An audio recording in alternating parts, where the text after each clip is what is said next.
सभी साथियों को जय भोलेनाथ। हमने किरण की बुक से परसेंटेज को शुरू किया था और टाइप नंबर 4 के हम 17 क्वेश्चन कर चुके हैं। आज हम करेंगे क्वेश्चन नंबर 18 से।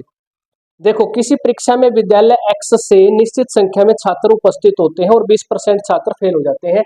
इस क्वेश्चन को एलिगेशन से करेंगे। देखो, विद्यालय एक्स के 20% फेल हो जाते हैं और उसी परीक्षा में विद्यालय एक्स की तुलना में विद्यालय वाई से 130% अधिक छात्र उपस्थित होते हैं। देखो, 130% अधिक छात्र उपस्थित होते हैं वाई में, तो इसका मतलब ये है अगर एक्स विद्यालय से 10 विद्यार्थी उपस्थित हुए हैं तो ये जो 13 है ना, ये 10 का 130% है, तो इसमें जोड़ देंगे तो कितना 23। तो इसका मतलब विद्यालय वाई से 23 छात्र उपस्थित हुए हैं। इस तरीके से हमने रेशियो में ले लेंगे यहाँ पर।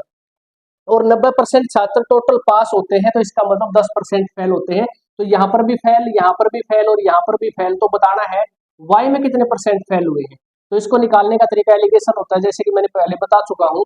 20 में से 10 गया तो यहाँ पर 10 करेंगे, तो 23 यूनिट की वैल्यू किसके बराबर है, 10 के बराबर है। तो 1 यूनिट की वैल्यू किसके बराबर आ जाएगी, 10/23 के बराबर आ जाएगी। और इसकी निकालनी है हमने, यहाँ ये वैल्यू निकालनी है। तो देखो, 10 यूनिट की वैल्यू कितनी हो जाएगी, 1 यूनिट की वैल्यू 10/23 है, तो इसको गुणा कर देंगे 10/23 से, ये हो जाएगा 100/23। देखो, यहाँ ज्यादा है यहाँ कम है, ये माइनस किया है। अब की बार क्या होगा, ये ज्यादा है और यहाँ पर कोई कम वैल्यू आई होगी तो 10 में से ये माइनस करेंगे। तो 10 में से क्या माइनस करेंगे, यहाँ पर ये वाली वैल्यू यानी 100/23। तो इसमें से माइनस करेंगे तो हो जाएगा 230 माइनस 100/23, तो ये आ जाएगा 130/23। इसको अगर हम काटते हैं तो 5.7%। विद्यालय वाई से कितने परसेंट छात्र फेल हुए हैं, 5.7%। ये है इसको निकालने का तरीका। किसी परीक्षा में उपस्थित होने वाले सभी छात्रों में से 45% छात्र लड़के हैं। देखो, अगर लड़के 45% हैं तो लड़कियां कितनी हो जाएंगी, 55%। तो लड़कों का और लड़कियों का रेशियो आ जाएगा 9 और 11। 5 नहीं 45, 5 से कट जाएगा, 9:11 में है। और इसमें दे रखा है कि यदि 60% लड़के पास होते हैं, 70% लड़कियां पास होती हैं, तो फेल होने वाले छात्रों का प्रतिशत बताना है। देखो, एलिगेशन से करेंगे। 60% लड़के पास होते हैं तो फेल कितने होते होंगे, 40%। लड़कियां 70% पास होती हैं तो इसका मतलब फेल कितनी होती है, 30%। यहाँ पर भी फेल रखेंगे, यहाँ पर भी फेल। और कुल टोटल विद्यार्थियों में से कितने प्रतिशत फेल हुए ये बताना है हमने, ये एवरेज बताना है बीच वाला। इन लड़कों का और लड़कियों का रेशियो में पता है, 9:11 में है। तो कैसे निकालते हैं, देखो इसको मल्टीप्लाई कर लेते हैं, ये आ जाएगा 9 चौका 36, 360 प्लस इस 11 को इसमें गुणा करेंगे, 11 तिया 33, 330 और बटे में इनका योग 11 और 9 कितने हो जाएंगे, 20 बराबर है किसके होता है, इसके बराबर होता है। इसको हम x मान लेते हैं। तो यहाँ पर ये आ जाएगा 690 इज इक्वल टू 20x। तो यहाँ से काटेंगे तो 2 से कटेंगे, 2 तिया 6, 2 चौके 8 और 2 पांचे 10। 34.5% कुल फेल हुए हैं विद्यार्थी। इस तरीके से आप निकाल सकते हो। ये सबसे बढ़िया तरीका होता है एलिगेशन से निकालने का सवाल को। एक परीक्षा में बी ने ए के प्राप्त अंकों से 20% अधिक अंक प्राप्त किए और ए ने सी से प्राप्त अंकों से 10% कम अंक प्राप्त किए। डी ने सी से प्राप्त अंकों से 20% अधिक अंक प्राप्त करता है, तो डी के प्राप्त अंक ए के प्राप्त अंकों से कितने प्रतिशत अधिक है ये बताना है। इस टाइप के क्वेश्चन में देखो, हम इस क्वेश्चन में सी के अंक को मानेंगे 100, ए को अगर मान लिया तो आपका पॉइंट में आएगा, आपको दिक्कत हो जाएगी। इसलिए हम क्या करते हैं, सी के अंक मान लेते हैं, प्राप्त अंक 100 है। तो जो ए को प्राप्त अंक है वो सी से कितने हैं, 10% कम प्राप्त करता है। तो इसका मतलब सी से अगर 10% कम प्राप्त करता है तो ये 90 अंक प्राप्त करेगा। और बी जो है वो ए से कितने प्रतिशत, 20% अधिक अंक प्राप्त करता है। तो 12 निम्मा 108, इसको 108 अंक प्राप्त हो जाएंगे। और डी सी से 20% अधिक अंक प्राप्त करता है तो इसको 120 प्राप्त हो जाएंगे। कंपेयर करना है डी को कितने ज्यादा अंक मिले हैं ए से, तो इसको 30 ज्यादा मिले हैं। इससे ए से, ए कितना है, कंपेयर जिससे कर रहे हैं उससे नीचे लिखते हैं 90 और कितने प्रतिशत है तो गुणा में कर देना 100। 0 से 0, 3 तिया 9 और 3 से इसको डिवाइड करते हैं तो 33 सही 1/3% अधिक अंक प्राप्त हुए हैं। ये आंसर आ जाएगा। इस क्वेश्चन को भी हम एलिगेशन से करेंगे। एक कक्षा में विद्यार्थियों की संख्या टोटल 45 है, जिसमें से 33 सही 1/3% लड़के हैं। तो लड़के टोटल 45 में से कितने हैं, 33 सही 1/3 का मतलब होता है 1/3। 45 का 1/3 करेंगे तो ये आ जाएंगे 15 लड़के हैं और लड़कियां कितनी बच जाएंगी, ये बच जाएंगी 30। तो इनका हम रेशियो में ले लेते हैं। यहाँ पर संख्या देखें, काट लेंगे इसको 5 15 एकम 15 15 दूनी 30 यानी 1:2 में आ जाते हैं लड़के और लड़कियां। ठीक है, और इसमें क्या रखा है, विज्ञान में लड़कियों का जो औसत है वो लड़कों के औसत से 66.2/3% है। 66 सही 2/3%। अगर हम इसको फ्रैक्शन में लेकर आते हैं तो ये आ जाएगा 2/3। इसका मतलब ये है लड़कों के औसत प्राप्त अंक विज्ञान में अगर 3x है तो लड़कियों के कितने हैं, ये ज्यादा है 66 से 2/3, तो इसका मतलब ये हो जाएंगे 5x। ये दो क्या है 3 का 66 सही 2/3% है, तो इसमें जोड़ देंगे तो इसको 5x आ जाएगा। और टोटल मिलाकर औसत प्राप्त अंक कितने हैं 78 दे रखा है। तो बताना क्या है सवाल में कि लड़कियों के औसत प्राप्त अंक कितने हैं, यानी x की वैल्यू अगर हमें पता चल जाती है तो ये लड़कियों का औसत प्राप्त अंक बताना है। कैसे पता करेंगे, देखो इसको मल्टीप्लाई इसमें करते हैं, ये हो जाएगा 3x प्लस इसको इसमें गुणा कर देते हैं तो ये हो जाएगा 10x, और इसका डिवाइड किससे करते हैं, इनके योग से, और किसके बराबर होता है, इसके बराबर जो एवरेज बीच में लिखा जाता है, तो 78 के बराबर। 3 इधर चला जाएगा, ये हो जाएगा बटे में 10 और 3 13x इज इक्वल टू ये आ जाएगा, तो x की वैल्यू क्या आ जाएगी 13 6 78 और 6 3 18। तो x की वैल्यू हमें यहाँ से प्राप्त हो जाती है 18। तो बताना है लड़कियों का औसत क्या हो जाएगा, तो 18 5 90। अगर लड़कों का पूछता तो 18 3 54। इस तरीके से आप सवाल को सोल्व कर सकते हैं।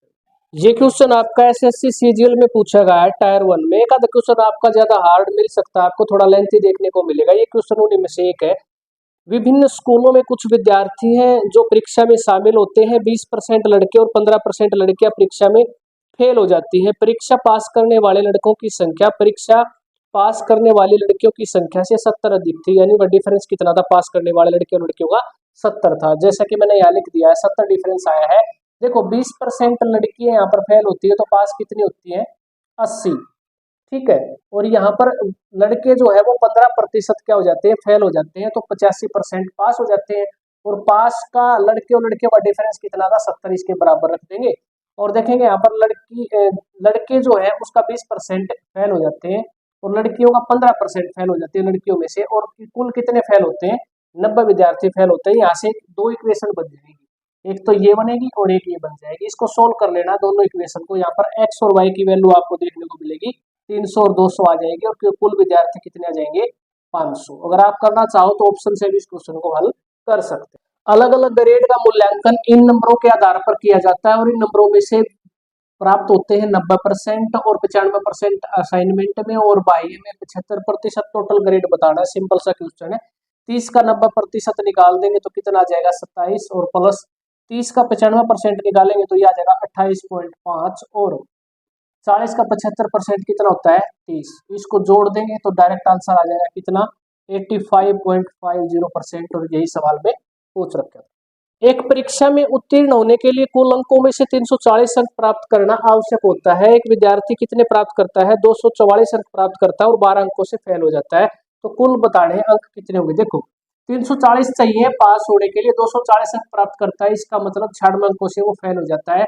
और 12% से फेल होने का मतलब है 12% की वैल्यू किसके बराबर है 96 के बराबर है। तो 1% किसके बराबर हो जाएगा बटे 12, और गुणा में 100% कितना हो जाएगा गुणा में 100। तो 4 3 12, ये कट जाएगा 25 पर, 3 से काट देना, 3 3 9 3 दूनी 6, इसको गुणा करेंगे तो 800 कुल अंक आ जाएंगे। ये सवाल ऐसे सॉल्व होगा। एक परीक्षा में गोपाल ने आशा से 15% अधिक अंक प्राप्त किए और आशा ने सचिन से 10% अधिक अंक प्राप्त किए। सचिन को अगर 100% अंक प्राप्त होते हैं तो आशा को कितने 10% अधिक यानी 110, और गोपाल को आशा से कितने प्रतिशत ज्यादा 15% ज्यादा। तो 110 जो है ना 110 सॉरी हाँ 110 15% ज्यादा, डायरेक्ट 100 में बढ़ा देना इस तरीके से और इसको गुणा करके देख लेना, ये आ जाएगा 126.5% अंक प्राप्त हुए हैं। और सवाल में पूछ रखा है गोपाल को सचिन से कितने प्रतिशत ज्यादा अंक मिले हैं, तो इसको कितने मिले हैं 26.5% ज्यादा अंक मिले। ये आंसर। एक विद्यालय में पहले वर्ष के दौरान विद्यार्थियों की संख्या 12% बढ़ जाती है, फिर 12% कम हो जाती है, अगले साल तीसरे साल 10% फिर बढ़ जाती है और वर्ष के अंत में क्या हो जाएगा 3 साल के बाद 10,842 हो जाते हैं। तो बताना है पहले विद्यार्थियों की संख्या कितनी थी। देखो इस टाइप के क्वेश्चन को बिल्कुल आसानी से मान लेंगे, पहले x थी, पहले x मान लेते हैं और 12% की वृद्धि होती है तो ये क्या हो जाएगा 112%। फिर क्या हो जाता है 12% की क्या हुई है, कमी हुई है, तो 100 में से 12 गया, 88% रह जाएगी। और इसके बाद फिर इंक्रीज हो जाती है 10% की वृद्धि, अब हो जाएगी 110/100, और टोटल बढ़कर 3 साल के बाद कितनी हो जाती है, 10,842। तो यहाँ से x की वैल्यू आप निकाल सकते हो। डायरेक्ट इसको सोल्व करना है, दिया जाएगा 10,842 गुणा में ये सारे उल्टे रिवर्स हो जाएंगे, तो ये हो जाएगा 100/112, ये हो जाएगा 100/88, और इसको लिख देंगे गुणा में 100/110, और इसको काटने के बाद आंसर कितना आ जाएगा, 10,000। ये आंसर हो जाएगा। इसको आप फ्रैक्शन से भी कर सकते हो, जैसे 12% बढ़ती है ना, तो 12/100 लिख सकते हो, 4×3=12, और ये हो जाएगा 25, यानी कि 25 से 3 बढ़ा दिया, कितना हो जाएगा, 28। इसी तरीके से 12% कम, यानी 25 से अब कितनी हो जाएगी, 3 कम कर देंगे तो 22, इनको मल्टीप्लाई कर देंगे इस तरीके से भी आप कर सकते हो। कक्षा ए और बी में छात्रों की कुल संख्या 72 दे रखी है, ऐसा क्वेश्चन हम पहले कर चुके हैं।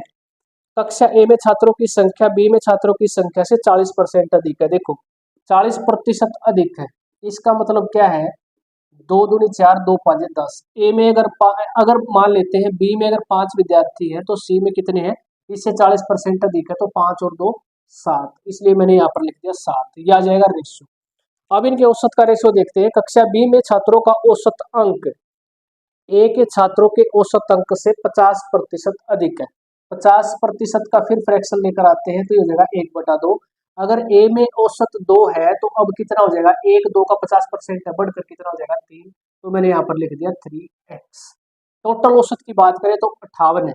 तो सवाल में पूछ रखा है ए के छात्रों के औसत अंक बताने हैं, इसके औसत अंक बताने हैं, तो कैसे करेंगे, देखो इनको मल्टीप्लाई करेंगे, 7×2=14x, प्लस इनको गुणा करेंगे, 5×3=15x, और ये इसको डिवाइड करेंगे, 7 और 5 12, इनके योग से किसके बराबर होता है, इसके बराबर, ये हो जाएगा 58। तो 12 को इधर गुणा कर देंगे, और ये हो जाएगा 15 और 14 29, यहाँ से डिवाइड करेंगे तो इसको 29 से कटेगा 2 पर, 2×18, 2×4 5, 12×2=24। एक्स की वैल्यू यहाँ से कितनी आ जाती है, 24 आ जाती है। तो बताना है ए का औसत, देखो इसको 24 से गुणा करेंगे, 24×2=48, ये आंसर हो जाएगा। इस तरीके से हम क्वेश्चनों को सोल्व कर सकते हैं। मोस्टली जितने हमने क्वेश्चन किए हैं वो सारे एलिगेशन से ही हमने करे हैं, और 4 टाइप आपके कंप्लीट हो चुके हैं। कल वाली क्लास में आपको टाइप नंबर 5 से मैं करवाऊंगा। ठीक है, मिलते हैं अगली वीडियो में। वीडियो कैसे लगी कमेंट बॉक्स में बताना, और कमेंट में जरूर लिख देना है। जय भोलेनाथ।